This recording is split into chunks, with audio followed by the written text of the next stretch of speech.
Good morning. Happy Vlogidays number 3.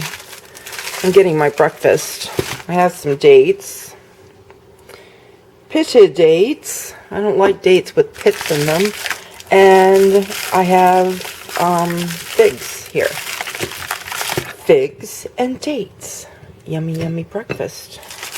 So I'll usually get about 4 or 5 of each. Let's see, I'll have 5 dates, and I think I'll just have 4 figs today. Alright, well, I had my dates and my figs, and I got dressed for the day. It's Sunday today, so obviously, I'm not going to do too much. I obviously don't need to go out and do any shopping or anything like that. Alex comes home today. We get him on Sundays, because he goes to school Monday through Wednesday. So Josiah's off today. He'll be picking Alex up. And so other than that, I'm just going to clean up a little bit, tidy up. Oh, so on my last video, where I talked about Thanksgiving and Christmas, obviously, I'm just sharing my thoughts. I hope nobody got upset. I don't know, I just posted it, so I'll see throughout the day. Sometimes people want to get really edgy about things, but that's just my thoughts, you know. I like keeping the true meaning of why we have things. See, because this is the thing, if we don't even keep a little bit of what the true meaning of our holidays are, we allow commercialization and other things to come into play. We lose insight of our holidays. And it's not just here in America, but that's everywhere.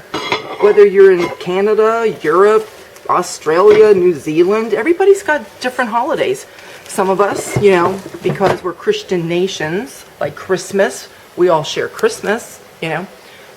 Canada has Thanksgiving, like we have Thanksgiving, but they have it in a different day and for their reason and that sort of thing. So, but everybody's got their own holidays, and it just seems that the more that time is going on, it's almost like we're being forced to abandon what the true meaning of our holidays really are, you know?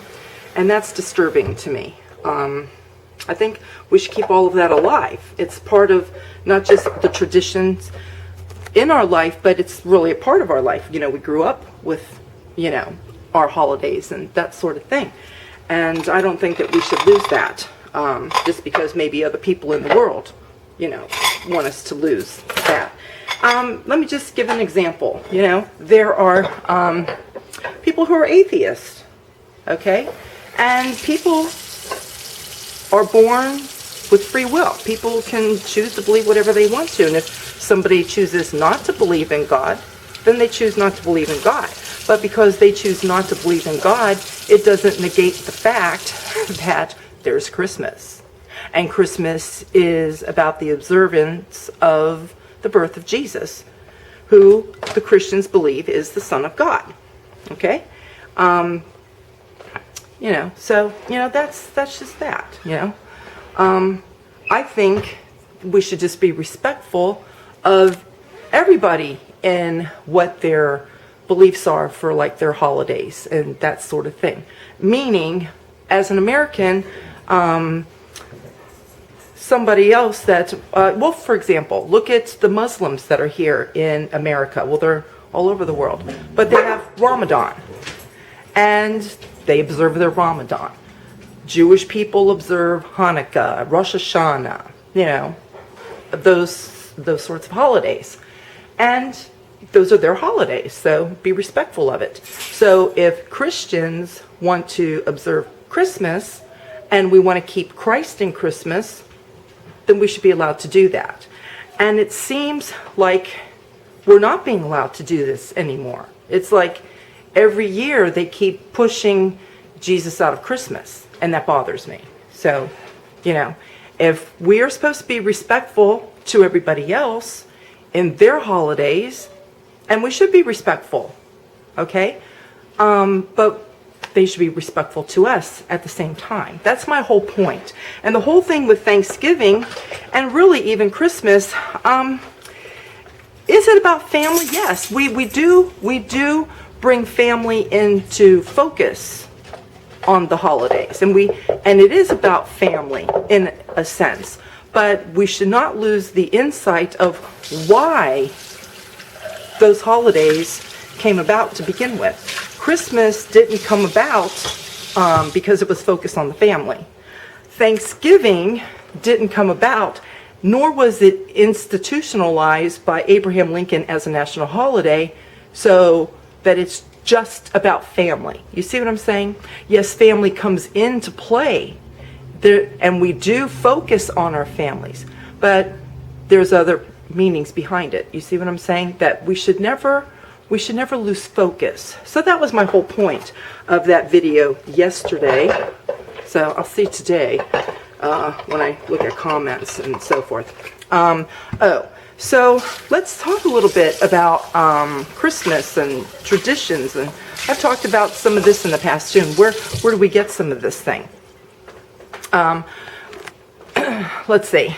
I want to start with like Father Christmas and Santa Claus. And I had somebody ask me, what's the difference between Father Christmas and Santa Claus?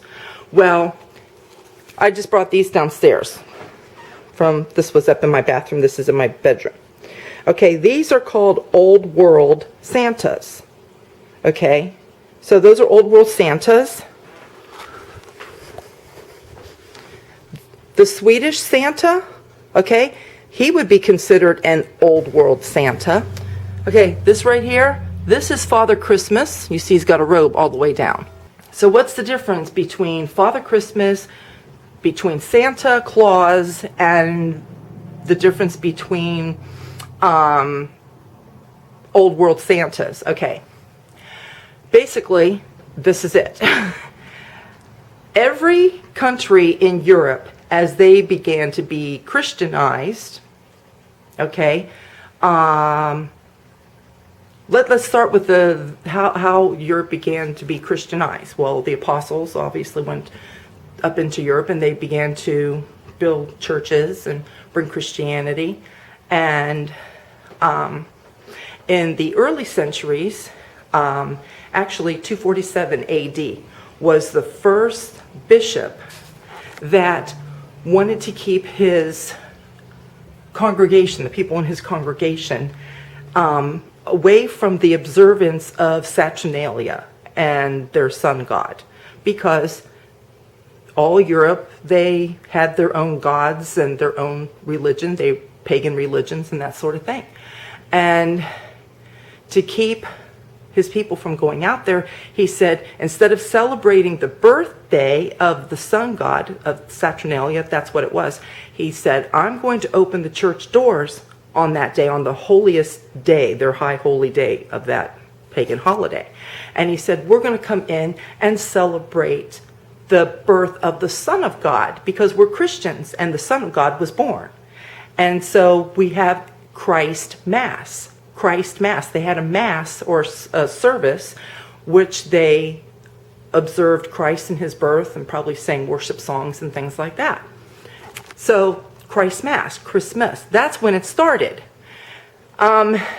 Within just, the following year and the next year and the next year, within a few years, a lot of bishops in Europe were doing the same thing. There was one bishop in Turkey whose name was Nicholas, who we know as Saint Nicholas because he's been canonized. Nicholas, before he became a bishop, he was very wealthy. His family had a merchant business and they were wealthy. And his parents died and he took over the business, but he got the call on his life to be a bishop. And so he had all this money and he would give it away. He gave it to girls in his village who needed dowries to get married.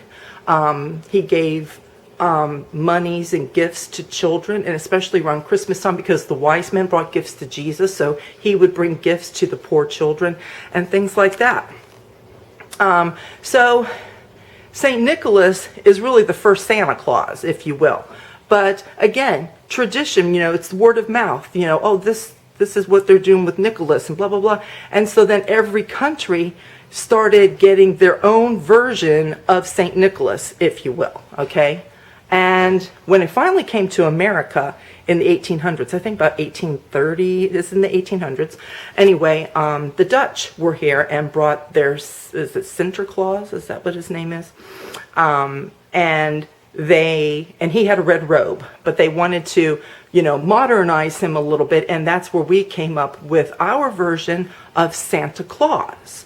Okay, then there's Kris Kringle. Kris Kringle is the German one. Pierre Noel is the French one. Father Christmas is the British version of that, okay? So every country, they have their own version of St. Nicholas, pretty basically. And things have been embellished along the way, but anyway, so I like the old world Santas. I just like them because I like how they're dressed. Because they're all dressed differently. They all look different. But I relate more to Father Christmas and really Pierre Noel, but Father Christmas more than Santa Claus, the American Santa Claus. And that's why you'll see more of the old world Santas and you'll see more of like Father Christmas in my house versus the American Santa Claus. Because the American Santa Claus, they really have used him to commercialize things. And that's not what Christmas is about. Where the traditional Father Christmas of Britain, and he has his long robe, you see, because the bishops, they wore long robes back in the day. So Nicholas and Pierre Noel, they are more, they're more traditional towards the real Saint Nicholas. You see what I'm saying? So anyway, that's the difference between the Santa Clauses, Old World Santas, and Father Christmas, and that's why I prefer Father Christmas over Santa Claus. So I hope that answered that person's question. But I was just going to talk a little bit today even about Christmas traditions and how do we get all these traditions and what are they for and that sort of thing. So why are there always carolers? Well, because of all the old Christmas carols, and I'm not very fond of like all the new modern stuff that we've made it about, when you start incorporating sex and sexual relationships and stuff into Christmas songs, that's going too far as I'm concerned. I like the traditional Christmas carols because it's about Jesus being born, right? And so that's why carolers have been a big part of like a Christmas theme, because Christmas carols, okay? The Christmas tree. And the Christmas tree is it's one object, but it's Father, Son, Holy Ghost, or Holy Spirit, okay? And God, okay? It's the symbol of God, and an evergreen never dies. Your other trees, they lose their leaves, they go to sleep, they die. In the spring, they have to come back, but an evergreen never dies. Evergreens live on and on. So it's a representation of eternity, okay? And it was Martin Luther who first put candles on his tree, and a lot of Christmas trees caught fire. Once they, invented electricity, they invented lights for Christmas trees, okay?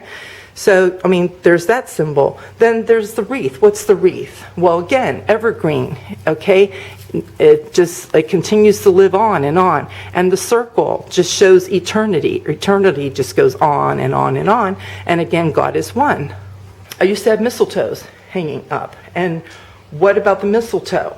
I've mentioned this before. The Celts used to hang a ball of, I don't think it was holly necessarily. It was just a bunch of twine. They'd get like grapevine wreath thing. They'd just get twine and wrap it up in a ball. They'd hang it from an oak tree. And at the end of the year, going into New Year's, the people would gather if they had a fault or a problem with another person where they were holding a grudge or unforgiveness or whatever. At the end of the year, those persons would meet under this ball of twine under an oak tree. They would air out their differences, and they would embrace with a kiss, and they would forgive, and it would be forgotten, and they started the new year on a fresh, clean slate.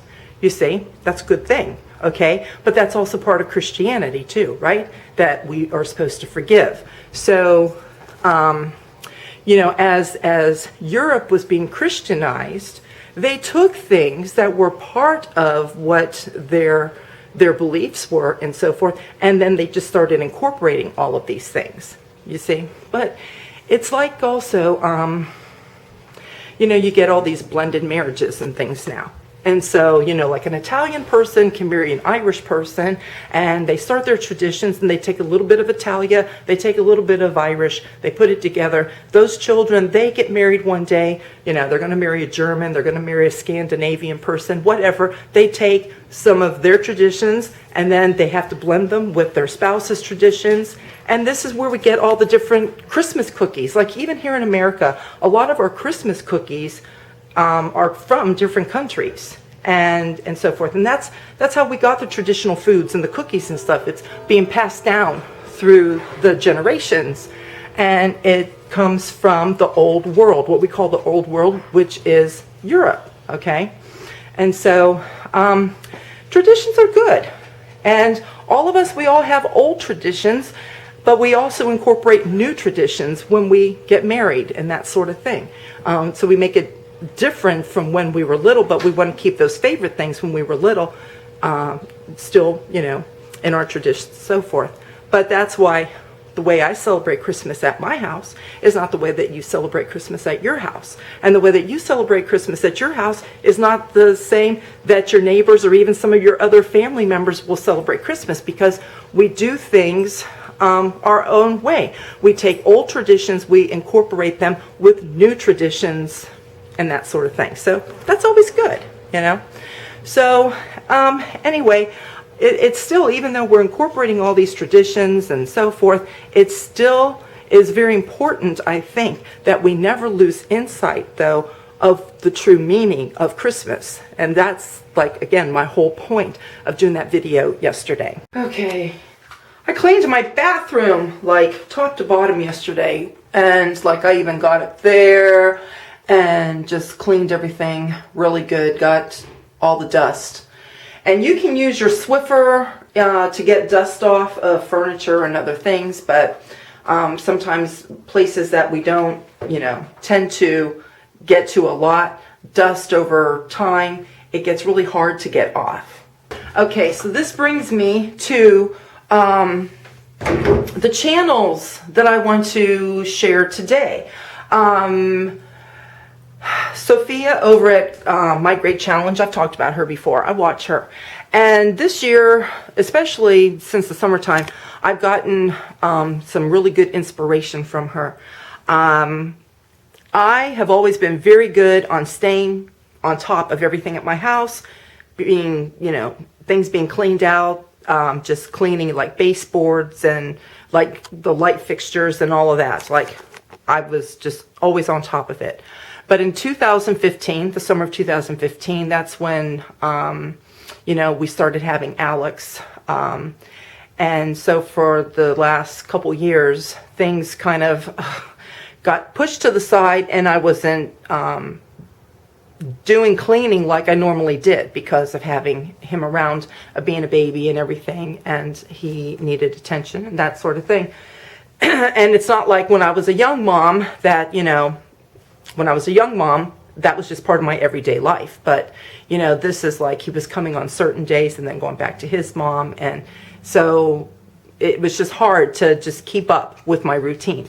And so Sophia this year started doing the Fly Lady thing. Now, I don't do the Fly Lady thing, but just watching her just say, just take extra 15 minutes when you're in a room, and take that 15 minutes to clean things that you're not normally cleaning, and just watching her do it. And it just gave me inspiration. It's like, you know, that's what I'm going to start doing, you know, so I can get back to being on top of everything and getting this house all spick and span and so forth. And so I started doing that. And so she gave me a lot of inspiration this year. I've always enjoyed watching her channel, but this year she really gave me inspiration to start tackling the things I was putting aside. So My Great Challenge, that's Sophia over there. I'm going to give 2 channels to you guys, especially if you're newer moms, young moms. Louisa, is it her last name? Dubickas, I think that's how you say it. Her husband is from jolly old England. He's English, and she is Scottish, but they live in Spain. And so anyway, she's got a couple little kids. She's expecting another baby any day now. She started on YouTube a year and a half ago, I think, something like that. She's fairly new, but anyway, she has a channel, and she's trying to grow her channel. So I am going to, you know, pass her along to you guys to go over and check her channel out. I'm going to have all the links in the show more. Also, another channel for newer moms, and it's someone who's also been on YouTube for a year and a half, 2 years, something like that, but she's trying to grow her channel. It's my cousin's wife. Her name is Viktoriya Cole, and they just had a baby. Well, the baby just celebrated her first birthday this month. A week or two ago, something like that. But she's pregnant again with a new baby. And she doesn't put out vlogs like every day or whatever. Neither does Louisa. It's maybe like once a week or something like that. But they're newer moms, and they just, you know, show their daily life with their kids and what they're doing and that sort of thing. So I will have those 3 links in the show more. So we got the TV on because Alex and Josiah should be coming pretty soon. But these are today's little toys that we have for him. We always try to have just something, even if it's something little for him, for when he comes back. Just something new. Okay, so I usually will try to come in here to Alex's dresser and pick out clothes that he's going to wear this week. So that's what I'm going to do now. Okay, my battery died. Something's up. My rechargeable batteries are not holding their power. I just put these in my camera yesterday. Usually I could leave them in there, you know, a couple days. So I think are on their last leg. So I've got to get new ones. So anyway, here's Alex's clothes for this week. Just a pair of jeans, and this is a little football shirt, All-American League. And this is just another pair of jeans and a red thermal. And this is a Kion shirt from the Lion Guard. He likes Kion, so if I can show it to you. There it is. And then just these little gray sweatpants. His teachers are so nice over at the school. They talk about you know, his outfits and his jackets that he has and all his different shoes, because he has all different kinds of shoes. So they are always complimenting his outfits and talking about how cute he looks and everything. So with this one, he's going to wear these little gray Mickey shoes. And with this one, these are those, if I can do it, the lighted PJ Masks. And then he's got these little blue shoes that he'll wear with that. That'll be tomorrow, and then Tuesday, Wednesday. So those are his outfits, and I've got to get those put downstairs so that I have them in the mornings.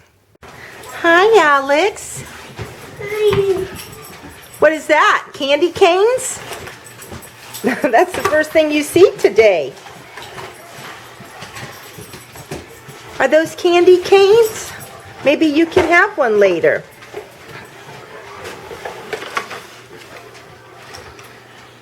That's like that big candy cane that's in your room. You know what? Instead of messing with this, let's go in your room. Let's go look and see what's in there. Hey, Alex. What do you see? My amazing outfit. Alex, what's this? Here, bring him over here a minute. He didn't even see these. Alex, look. Girlies, get away.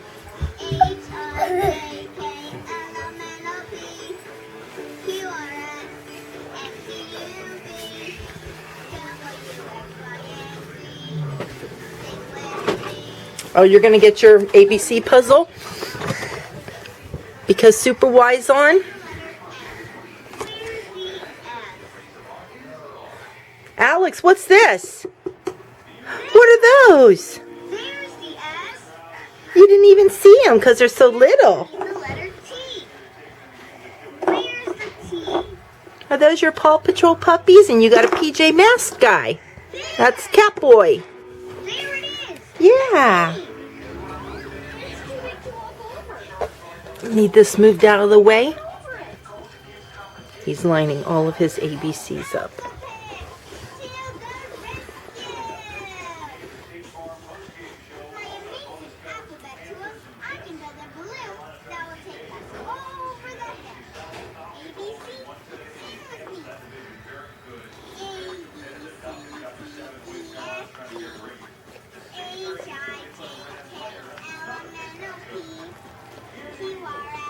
Uh-oh, did your train come apart? You gotta fix it.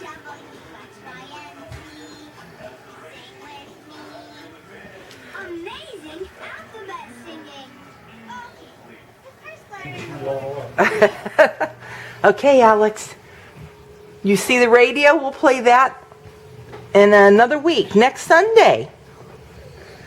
We'll play it next Sunday. Yep. You want to do it now. It's time to go to sleep. Yep. Night, night. Good night, Alex. Happy loves you. We'll see you in the morning. So turning out the lights, there's this Hallmark movie. It's half over. I haven't watched it. It's that Candace Cameron Bure movie. She plays like a twin, and she plays herself. I mean, the one character and the twin. So I missed it. I'm gonna have to record it and watch it tomorrow. So anyway, I am turning off lights, and I thought before I sign off, I'll just show you real quick what it looks like when I turn out all the lights, and it's just cozy with Christmas movies. Everybody's up to bed. I just got done mopping floors. What time is it? It's 9:28. I just got done mopping floors, and I have folded 2 loads of laundry. I've got one in the dryer and one in the washing machine, and then I'll be done with laundry this evening. So probably about 11 o'clock, and then I'll be going to bed. So anyway, here we go here, and there's looking outside through the windows.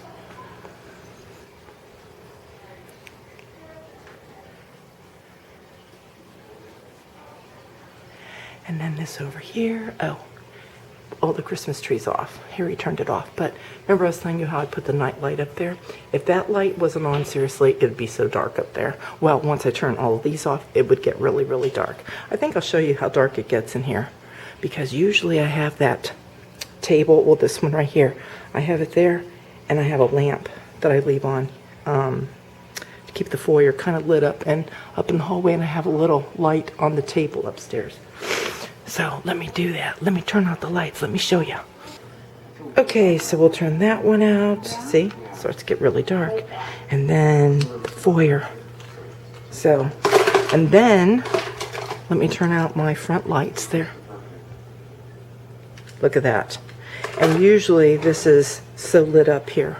So what I do is I come in here and I turn on this light here. And it gives it a little bit of light. So anyway, now you can see the little bit of light that's up there now. And so if that light was out, it would be dark like how my foyer was when you saw it really dark. So anyway, that's it. I will see you guys tomorrow. So we gotta take Alex to school. So I'll show you what we do in the morning, getting him ready to go to school. Till then.